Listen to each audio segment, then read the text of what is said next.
Fala pessoal, tudo bem? Estamos aqui para mais um episódio do nosso podcast, do nosso bate-papo semanal. E eu queria te dar as boas-vindas e te dizer que você é muito importante para nós. Não te esquece de ativar aí o sininho para toda semana você ser lembrado e também de curtir esse vídeo e comentar, se Deus falar com você, se você sentir de comentar alguma coisa no final.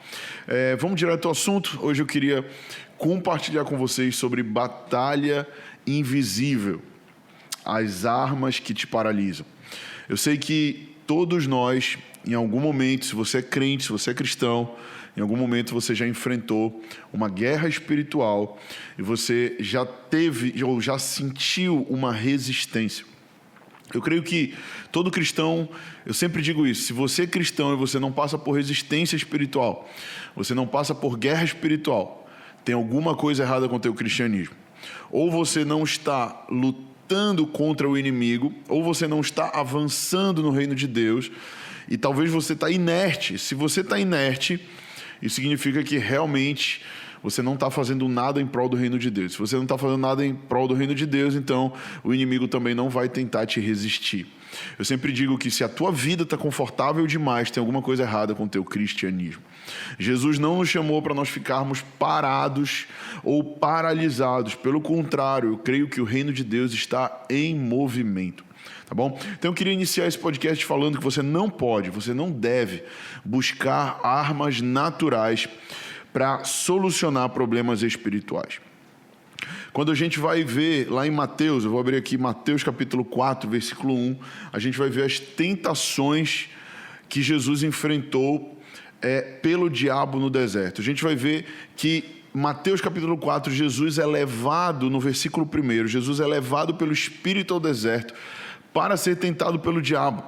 Sabe que é muito interessante que o Espírito de Deus leva Jesus para o deserto e ele vai justamente enfrentar uma guerra espiritual. Jesus ele está no momento aqui crucial, ele acabou de ser batizado nas águas, o Espírito Santo desce sobre ele como pomba no capítulo anterior e logo em seguida ele é levado pelo Espírito ao deserto e ali ele vai jejuar 40 dias e 40 noites e o versículo 2 vai dizer que ele teve fome. E então ele é tentado pelo diabo. E Jesus passa por 3 tentações. Muitas vezes nós estamos tentando vencer guerras espirituais com as armas erradas. E Moisés, eu creio que ele não entrou na terra prometida porque ele deveria falar à rocha. Lá em Números 20 você vai ver que Deus dá uma direção muito clara para Moisés. Deus fala: Moisés, fala para a rocha, porque quando você falar para a rocha vai sair água para o povo. E a gente não vê Moisés falando para a rocha, a gente vê Moisés pegando uma outra estratégia. Ele pega o seu bordão e ele bate 2 vezes na rocha com o seu bordão ou com o seu cajado.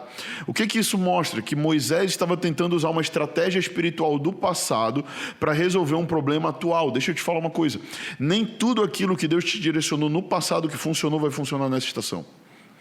Nem tudo que você usou na estação anterior, e lembra que Moisés usou o bordão para abrir o Mar Vermelho, ele já tinha feito isso antes, então ele sabia que de alguma forma o bordão tinha poder, ele sabia que de alguma forma o bordão podia fazer alguma coisa miraculosa, mas Deus não tinha falado para ele usar o bordão, Deus tinha falado: diga à rocha, fale à rocha, mas ele não fala, ele usa o bordão. Então é muito importante você entender que para cada estação Deus tem uma nova unção.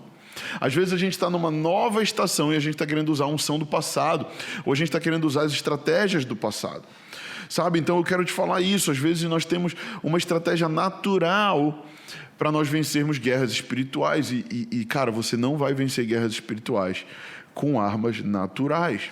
E talvez você esteja assistindo esse podcast, você esteja enfrentando resistência, seja no teu trabalho, seja na tua família, seja no teu ministério. Eu não sei qual é essa arma que tem te paralisado, ou quais são as armas que tem te paralisado. E eu quero te falar aqui um pouco sobre as tentações que Jesus enfrentou. Tá bom? A gente vai ver aqui no versículo 3 que o tentador, aproximando-se de Jesus, disse: se és filho de Deus, manda que estas pedras se transformem em pães. Então a primeira coisa que o diabo vai atacar Jesus é na sua identidade. O diabo ele sempre vai tentar nos atacar na nossa identidade. Ele sempre vai perguntar quem você pensa que você é, ou quem você é, e muitas vezes nós não sabemos quem nós somos. E se você não sabe quem você é, qualquer rótulo serve. Então a verdade é que o diabo ele começa perguntando: Jesus, se tu és filho de Deus, faz isso, faz aquilo. Mas o que é interessante é que Jesus tinha acabado de ter uma experiência com Deus no Jordão, porque quando ele se batizou, não somente desceu o Espírito sobre ele, mas ele ouviu uma voz que dizia: esse é o meu filho amado em quem eu tenho prazer. Então Jesus já tinha recebido a sua identidade de filho. E o diabo agora está querendo contestar essa identidade. Assim como você já é filho de Deus, mas o diabo muitas vezes vai contestar e vai dizer: se você é filho de Deus, por que então você está sem dinheiro para pagar a tua conta de energia esse mês? Se você é filho de Deus, então por que você está passando por essa tentação aí na tua vida e você está caindo nesse pecado ou vacilando nisso ou naquilo? Se você é filho de Deus, então por que você está enfrentando essa doença? Se você é filho de Deus, por que você está passando por esse tipo de situação de dor, de dificuldade? O diabo muitas vezes vai tentar colocar em xeque a nossa filiação. E o que é interessante é que o diabo continua dizendo para Jesus: se és filho de Deus, manda que essas pedras se transformem em pães. Então, o diabo está aqui colocando para Jesus ele está interpelando Jesus, dizendo: olha, se verdadeiramente tu és filho de Deus, então ele está atacando a sensibilidade humana de Jesus e algo muito básico do ser humano, que é a fome. Jesus estava 40 dias sem comer nada, então é muito óbvio que se você é um inimigo, você vai justamente onde você sabe que é um ponto fraco da pessoa naquela hora. Então, eu não sei se você já assistiu luta de UFC, de boxe, mas é muito natural de quando um boxeador percebe que está havendo um sangramento, por exemplo, no supercílio do oponente, ele vai tentar acertar onde? No supercílio, para que ele possa fazer com que o oponente sangre mais ao ponto de fazer o oponente desistir. Então, o inimigo sabe que Jesus está jejuando, ele sabe que Jesus está com fome, e o que ele propõe? Olha, se você é filho de Deus, então transforma a pedra em pão e resolve esse teu problema. O que ele está oferecendo? Ele está oferecendo um atalho para Jesus. Olha, você não precisa passar fome, cara. Você pode viver um evangelho meia boca, entendeu? Você não precisa de jejuar, você não precisa, pagar preço de nada, você não precisa gastar tempo de oração, você não precisa de adoração, você não precisa de nada disso. Transforma logo o pão, come e sacia logo a tua fome natural. Né?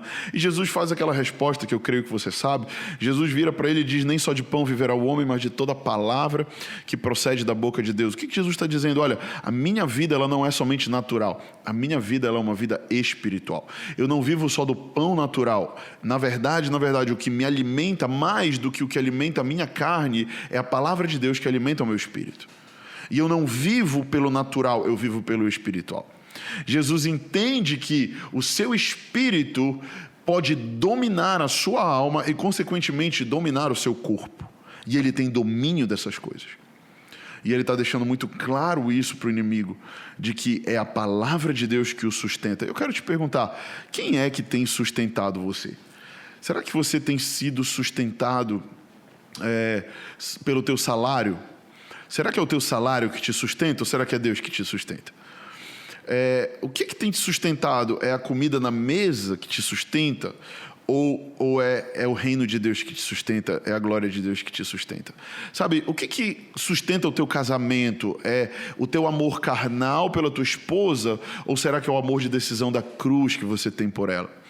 O que tem sustentado a tua família, os teus filhos, a educação dos teus filhos? Sabe, são os princípios do reino de Deus ou é uma boa escola que você colocou o seu filho? Eu não estou dizendo que a gente não deve comer bem ou botar nosso filho em boa escola ou investir no nosso casamento. Não, eu estou dizendo que o espiritual ele vem acima dessas coisas. E é isso que Jesus está dizendo aqui claramente. A segunda tentação que o diabo vem para com Jesus é que o diabo leva Jesus à cidade santa, que é Jerusalém, e coloca Jesus no pináculo do templo. Ou seja, ele leva Jesus ao ponto mais alto do templo. E o templo vai apontar para todo o sistema religioso daquela época. né? E ele vai botar Jesus naquele lugar e ele vai dizer: se és filho de Deus, de novo ele ataca a identidade, se és filho de Deus, atira-te daqui para baixo, porque está escrito: aos anjos ordenará o teu respeito para te guardar e proteger. Então aqui o diabo ele vai propor para Jesus que ele se jogue. Ele está propondo para Jesus o suicídio, né? E ele está propondo a Jesus que ele se jogue dali de cima. E quantas vezes o diabo tenta nos provar de que a nossa fé não é real? Perceba, ele levou Jesus para o pináculo do templo. Como eu disse, sistema religioso, o templo ele aponta para o sistema religioso. Quantas vezes o diabo vai falar: cara, te joga dessa religião, te joga desse papo de crer em Jesus, te joga desse papo de confiar em Jesus, não é real, não é verdade. O que o diabo está falando aqui para Jesus é: cara, mata essa espiritualidade que você tem, mata essa religião no sentido original da palavra, de religare, do latim religare, que significa ligação entre Deus e o homem. Esquece esse negócio de religação de Deus com você, esquece esse negócio, mata isso. Esse é o simbolismo aqui do templo, do pináculo, né? E ele tenta paralisar Jesus de viver o ministério espiritual que ele tinha, e ele vai tentar também nos parar, dizendo que aquilo que nós estamos fazendo não vale a pena, dizendo que aquilo que nós estamos fazendo não está alterando a vida de ninguém, não está ajudando ninguém, não está fazendo diferença da vida de ninguém, mas isso tudo é uma grande mentira. E a gente vai ver no verso 7, respondeu-lhe Jesus: também está escrito, não tentarás o Senhor teu Deus, né? Ou seja, se Deus falou para mim, eu vou fazer. Eu não vou fazer algo que é o contrário do que Deus falou. O homem tem errado desde o início nisso. Adão errou porque Deus disse: não coma da árvore. Adão foi lá e comeu, né? E agora Deus está falando justamente para Jesus: olha, você tem um ministério na terra, você é o filho de Deus. E o diabo está falando para ele: não, você não tem, você não é o filho de Deus, você não precisa fazer isso. E nós vamos sempre ter essas vozes na nossa mente, essa guerra espiritual, uma voz dizendo: olha, larga isso, para de fazer isso, viu só o que aconteceu, e vai tentar te levar a uma vida de incredulidade. Você vai ter a outra voz, que é a voz do Espírito, dizendo: sim, você é filho de Deus, você precisa caminhar nisso que Deus falou. Faz sentido isso para você até aqui? Em último lugar, levou ainda o diabo a um monte muito alto, mostrou-lhe todos os reinos da terra e a glória deles. Presta atenção para isso. O diabo leva Jesus para um monte alto e mostra os reinos do mundo e a glória deles. Ele disse: tudo isso te darei se prostrado me adorares. Preste atenção. Isso aqui é algo muito chave. O diabo está propondo para Jesus entregar para ele a glória dos reinos deste mundo. Você precisa entender que existem dois reinos: existe o reino deste mundo e existe o reino de Deus, o reino dos céus. Jesus, quando ele vem para a terra, logo depois disso você vai ver Jesus pregando e dizendo: arrependei-vos porque é chegado o reino dos céus. Jesus, ele veio para instaurar o seu reino, mas existe um outro reino que o diabo está propondo dar para Jesus. Peraí, que reino é esse que o diabo está propondo dar para Jesus? É o reino deste mundo, a glória deste mundo, a fama deste mundo, o dinheiro deste mundo.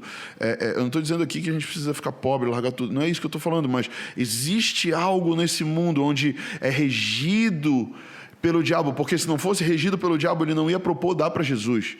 E a pergunta que talvez você se faça é: peraí, se o diabo tem certo poder e autoridade sobre os reinos desse mundo, quem deu para o diabo esse poder?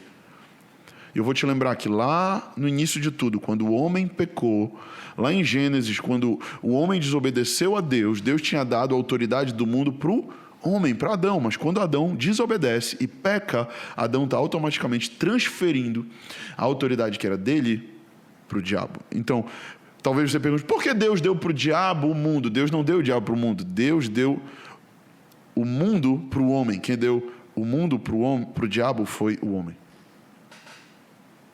Está entendendo o que eu estou te falando?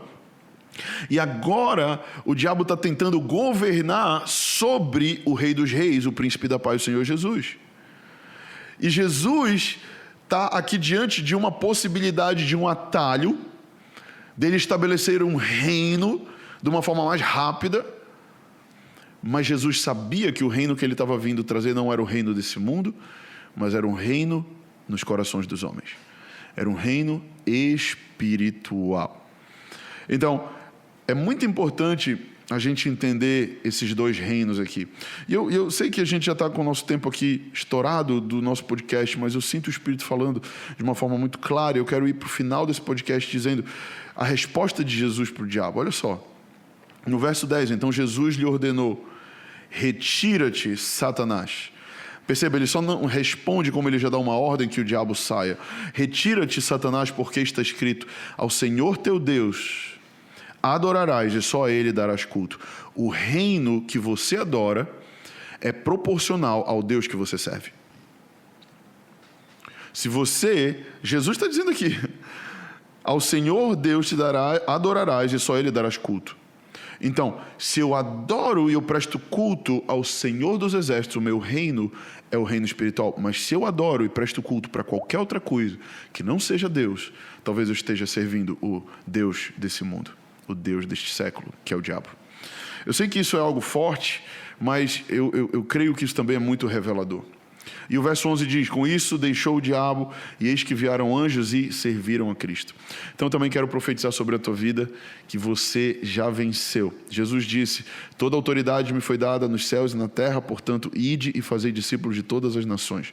Jesus recebeu toda a autoridade, ele confiou aos seus discípulos essa autoridade. Eu não sei se você é um discípulo, eu sou um discípulo e eu creio que eu tenho autoridade confiada de Deus.